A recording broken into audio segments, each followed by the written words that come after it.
hunting and studying the bits and pieces left behind by ancient man and woman here in Michigan.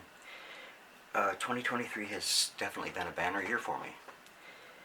Two discoveries stand out from all of the rest, and the subject of this video, a stunning effigy figure or face, is one of those. Now, this is a good reputation of a man's head, perhaps a chief or a shaman or someone else of great importance to the tribe, and it was made on a pink granite, so it's a very hard stone. And the effigy size suggests to me that it was a personal possession that an individual could have carried with them in their medicine pouch, or a satchel or something that they might have carried on their side. They could have kept it with them close by. So it could have been easily carried. It only measures 3 inches by 1.5 inches by 1.5 inches.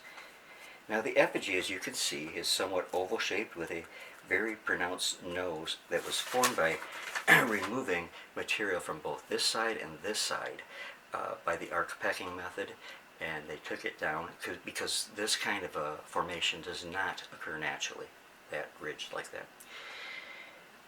So anyways, they got that representation, part of the representation, accurately, and is quite well done. Now, looking straight on, the creator of the piece captured the symmetry of the face quite well.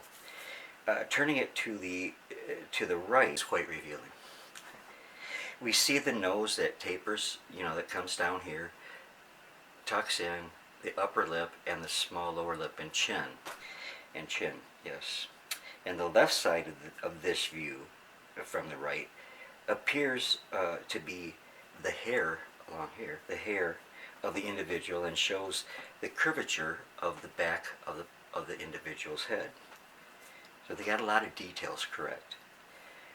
Turning it to the left, we see an almost identical form as the right. As I said, they had the symmetry pretty much right on, and this is pretty much the same as this other side. But the back of the head has some interesting attributes to it. It has been smoothed either by frequent handling or by using sand as an abrader and rubbed with a damp piece of rawhide, or the combination of the two methods. So there are also two very light. No, I got to change that because I looked at this under several different filters.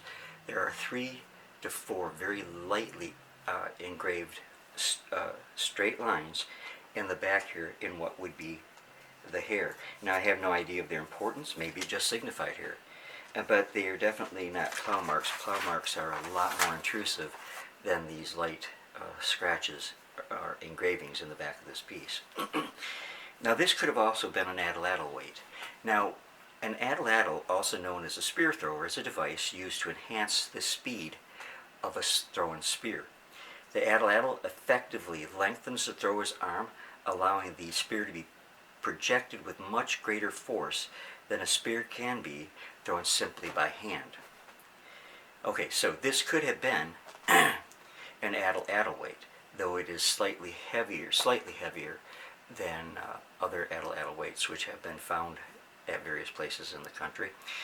And if it is an atlatl weight, it could possibly date back as far as 20 AD, though I would place it later in the late Archaic. Now, 20 AD I say because there was a report of an atlatl dart or spearhead that was found here in lower Michigan, southern lower Michigan, that carbon dated to 20 AD. But being the site that this was found on is predominantly late Archaic and early woodland, that's the reason that I put this later. It could be, though, because Gil did find that beautiful like leaf-shaped, very, very thin spear point on this same site, and that probably could go back to the Middle Archaic period. Now, anyways, as I said, if this was an atlatl weight, it would have fit into the slot, into a slot in the spear thrower, giving it more force to throw, more penetration to the projectile to go through the very, very tough hides. All right. So I hope you enjoyed taking another look at this piece.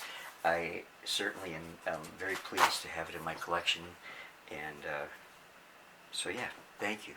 God willing, I'll see you all again real soon. Have a great night.